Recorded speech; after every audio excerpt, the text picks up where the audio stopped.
ঘন জঙ্গলের মধ্যে ছিল সুন্দর এক গ্রাম, যেখানে বিভিন্ন প্রাণী মিলেমিশে থাকত। খরগোশ, বিড়াল, হরিণ, বানর, হাতি, পেঁচা ও আরও অনেকে।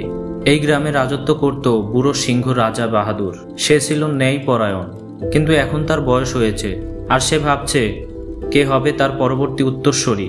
রাজা বাহাদুর ঘোষণা দিল, আমি সিংহ নই, এমন কাউকে রাজা বানাবো যে প্রকৃতপক্ষে জঙ্গলের সবচেয়ে বুদ্ধিমান, সাহসী ও দয়ালু। ঘোষণার পর শুরু হলো প্রতিযোগিতা। সব প্রাণীরা নিজেদের যোগ্যতা প্রমাণ করতে ব্যস্ত। বানর দেখালো তার কসরত, হাতি দেখালো শক্তি, হরিণ দেখালো গতি, আর খরগোশ আর বিড়াল কিছুই দেখাতে পারল না। তারা কেবল একে অপরকে সাহায্য করেই সময় কাটালো। পরীক্ষার একদিন আগে হঠাৎ এক ভয়ানক আগুন লেগে যায় জঙ্গলে। সবাই নিজের প্রাণ বাঁচাতে দৌড়াতে থাকে, কিন্তু খরগোশ ও বিড়াল দৌড়ে যায় ছোট প্রাণীদের সাহায্য করতে।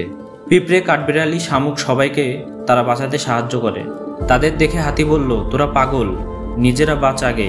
খরগোশ জবাব দিল, প্রকৃত রাজা তো সেই যে সবার আগে অন্যদের কথা ভাবে। অবশেষে পেঁচায় এসে জানালো রাজাকে বিপদের সময় কে কেমন আচরণ করলো। রাজা বাহাদুর সকলকে ডেকে বলল, আজ আমি ঘোষণা করছি আমার উত্তরসূরি হবে খরগোশ ও বিড়াল। কারণ সত্যিকারের নেতা শক্তিশালী নয়, সহানুভূতিশীল হয়। সবাই প্রথমে অবাক হলো, পরে খরগোশ ও বিড়ালকে দেখে সবাই আনন্দে হৈ হৈ করে। তারা প্রমাণ করে যে চরিত্রই সবকিছুর চেয়ে বড়।